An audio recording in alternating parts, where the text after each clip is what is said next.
Okay guys, here we are, again, watching a video called Psych Ward in Japan Stories 10 True Scary Horror Stories, Volume 41.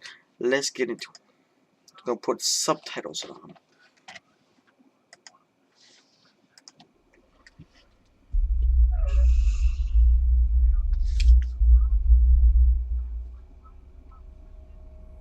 More than a few years ago, I was working as a burlesque entertainer in a gentleman's club and was idly sitting at the end of the bar one night when a couple came in.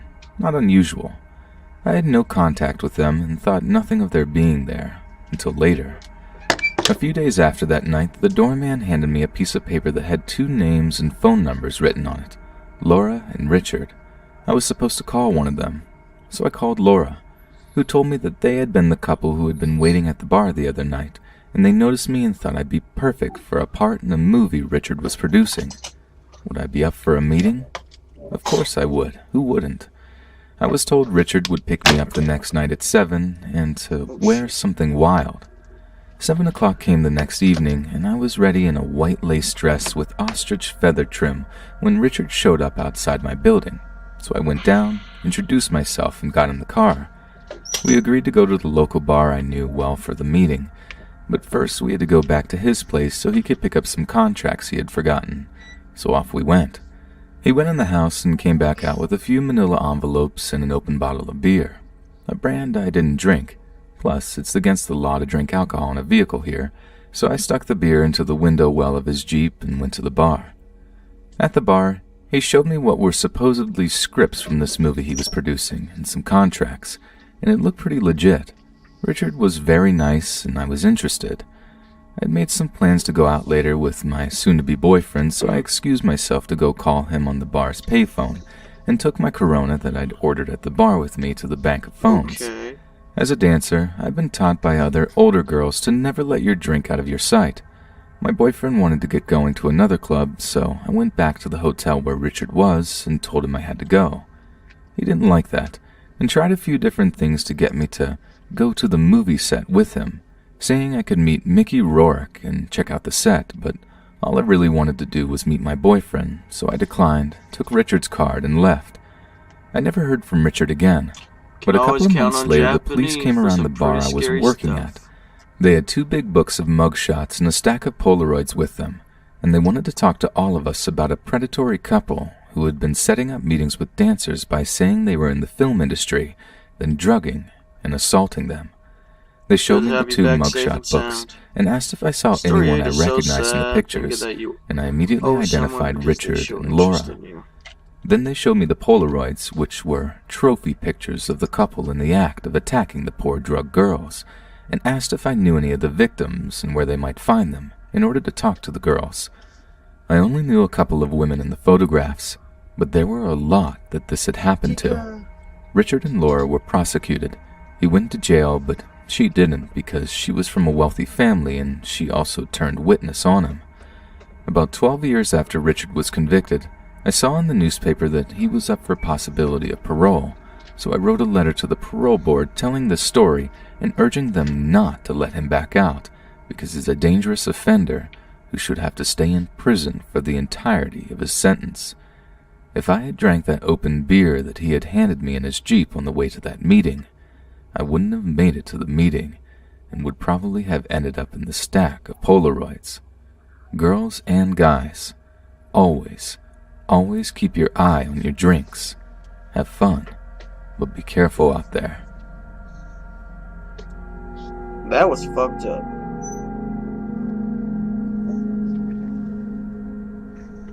My mom owns her own business and works extremely hard. This means she spends many late nights sitting on the living room floor with her work sprawled out around her. One night back in 2003, she had her typical routine going, sorting through paperwork and making piles. It was late, close to midnight on a Wednesday, so when the phone rang, she was a bit surprised. My dad worked 3rd shift at a factory, so she assumed it was him. When she answered the phone, there was no reply, just lots of heavy breathing. Admittedly creeped out, she hung. You guys probably never seen this before, but we're gonna do a reaction video inside of a gaming video, okay? We're gonna play some Agario.io while we listen to this shit. hung up and called my dad. Calm my He told her he nerves. hadn't called her, and she left it at that. Keep in mind that this was almost 15 years ago, and we lived in a small town with practically no crime. We never locked our doors and were never scared of dangerous people. But the phone calls kept coming.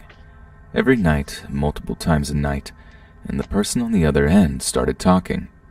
He started by saying, "Hello, Diane. You're so beautiful. I'd love to meet you." And things quickly escalated into him going into graphic detail of what he wanted to do to my mother, and possibly ending her life. Of course, she stopped answering the phone, and she informed the police. But nothing was ever done, and the phone would continue to ring. My parents were in the situation where my dad could stay home from Man, work, cops are and useless my mom sometimes. truly believed the calls were just empty threats, so things continued on.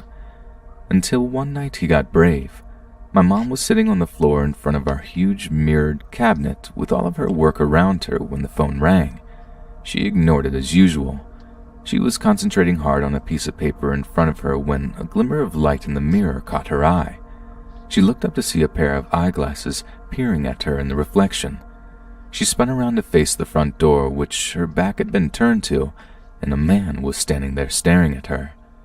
She said they both just stared at each other I for like what this felt game. I like haven't played it forever for a until while, she though. saw the doorknob turn. It's pretty good. She started screaming, and the man quickly ran away. In light of the phone calls, my parents had started locking all the doors, which was a totally foreign concept to our household. My older brother, who was about 17 at the time and was aware of the phone calls, came running down the stairs with a baseball bat, but the man was long gone. When the police came, they scoured our property and came across close to 200 cigarette butts right beneath our living room windows, That's a lot. hidden behind bushes. He had been watching her for weeks. The police also happened to find a bike tire trail coming from the windows and going down the sidewalk. They took the cigarette butts and did DNA testing on them, and were able to match them with a convicted felon who lived just down the street from us. Robert was arrested while riding his bike. He went to prison for menacing and attempting to commit a crime. He had many priors, so we assumed he would be locked up for quite some time. This guy trying to The reason fuck I'm me telling up. this story is because he was This released guy's from trying prison to fuck me. earlier this And I'm year. not gonna let it go down like that.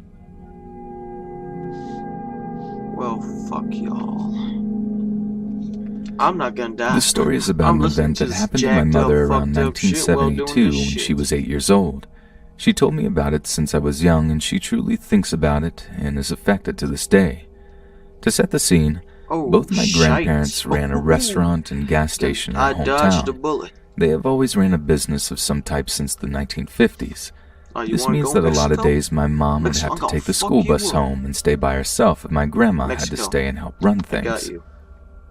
Usually no more Holy than an shit, I hour or two. missed. My uncle, her older brother, would usually come home on the bus with her, but he was a little older and sometimes had football practice, so was the case on the day of the event I'm getting to. My mother arrived home on this day, let herself in the house, and put away her things. She had just recently received a new puppy and knew the first thing she needed to do was take the pup out to the yard to use the restroom. She wrapped the dog in a white towel. This is important, and walked him outside. As she put him down, the dog shook its hair out of the blanket, flailing it about the wind. It's then she noticed the neighbor's son was damn. staring at her from across the street. This guy was in his late 20s and was known to be very strange and mentally ill, though in the country, mental illness seems not to always be recognized. He would do psycho You're not things doing like shit, killing bruh. neighboring pigs or skinning today. stray cats and hanging them from clotheslines in their yard. Not today. Really sick shit. stuff. My mom says he always creeped her out and everyone else out. She said he would stare at her when she would play outside and made her feel generally uncomfortable. She said he appeared out of nowhere in his yard that day, and as she shook out the blanket, he began grinning and waving. Shit. Feeling more than a little shook, she picked up her pup, went inside, and locked the Next door. is Snake. She began to do some I.O. homework, and after about 5 minutes of work, she heard a loud knock at the door. She slowly walked to the window to see who it was.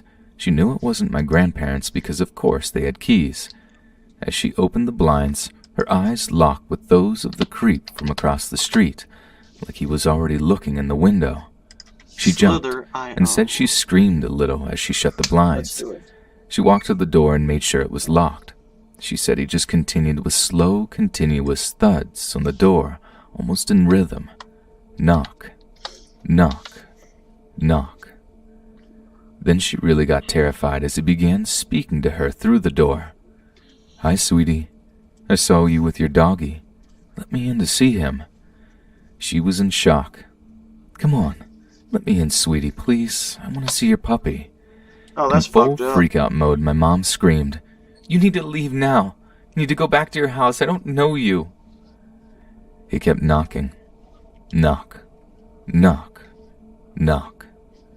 I can see the fear in my mom's eyes when she describes that part, and it gives my whole body chills. He said, "Let me in. I saw you waving your flag of surrender." I kid you not. The guy thought my mom shaking the hair from the blanket was a flag of surrender and a sign for him to come over. My mom screamed, "I'm calling my dad and the police if you don't leave now." With this, the knocking stopped. She tried to catch her breath and shake off her fear. She then got up from the door and ran to the Holy basement level of shit. the home. It was an old house, so the kitchen and rec room was down there along with the only phone in the house. She made it to the phone and began to dial 911. All of a sudden, she heard a shatter from the next room. She looked over to see the crazed neighbor attempting to crawl through the kitchen window. He was ripping down the curtain as his upper body got through, and my mother screamed what was happening to the police on the phone. All of a sudden, he was bleeding from the abdomen where the window glass had cut him as his lower half couldn't squeeze through. Oh my god. Then my mom began hearing my grandmother's This fucker screams. is crazy. "What are you doing?" Then the guy yelling in pain and squirming out the window as she hit him from behind with some tool that was laying in her garden on the side of the house where the entrance to the window was. He managed to get out of the window and bolted to his house. The police came. Grandma called my grandfather and he arrived as well after shutting down the business as soon as she told him. They arrested him for breaking and entering and something else I believe that was unrelated. Probation violation, I assume. On the day of his court date, he told them the white flag of surrender story, but this was the final nut on his crazy cake as they put him in a mental institution that day. He may have gotten out, but went back because my mother said he later died in an institution. Outside the courthouse, the crazy Appalachian redneck family of the creep tried to blame my 8-year-old mother, and the man's father called my mother a harlot. Needless to say, my army-trained grandpa beat the guy up on the courthouse steps as the local cops turned a blind eye. That story has always stuck with me. My mom had to receive therapy for it, so it haunts her a lot as well to this day. We always can't help but wonder, though, what would he have done to her if my grandma didn't come home at that moment?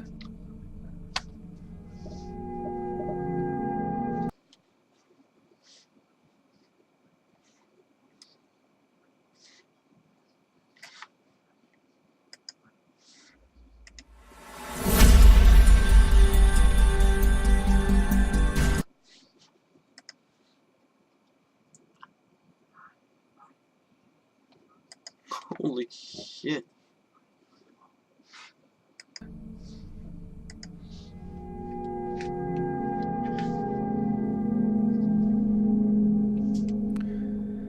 This incident happened back in 2014 when I was last committed to a psych ward for trying to end my life. A little background. I am a female and was 19 at the time. I was coming off of 3 years of bipolar medication while at the peak of substance abuse facilitated by my first year in college, going crazy with new adult freedom. Y'all One fucked night, up. I had a big mental episode and was committed for the first time in the adult ward. Previously, I had only been admitted in the minors ward during my adolescence for similar episodes. Within this unit, you had to share a room with the same gender but weren't given any proper introductions. The facility as a whole wasn't managed effectively, nor did any of the nurses or doctors seem to care other than to prescribe and get you out. I was led to the room I was staying in, and the nurse just said to the other lady in the room, "This is your new roommate," and left. The woman appeared to be in her late 40s, earlier 50s, Hispanic, and just a little taller than me. She would not keep her gaze off of the floor in front of her, and didn't say a word or move when I said hi. I noticed she had a tattoo of a cartoon version of the classic Red Devil, but as a baby, I figured I'd just leave her alone and stick to my area of the room. The first night went as they normally do in a psych ward, with a nightly group, and my roommate declined to share anything, yet again only staring at the floor, barely moving an inch. While everyone was lining up to be given their medication before bed, I'm gonna get this the guy ward big. across began to start banging on the glass of the door and screaming. One guy was smiling while banging his bald head against the glass window part, while the guys behind him were screaming and jumping around. How the It seemed fuck as did you if though do they were that? almost going to break through, but orderlies came and took them away with their screams still lingering through the halls. Being in psych wards before, I wasn't surprised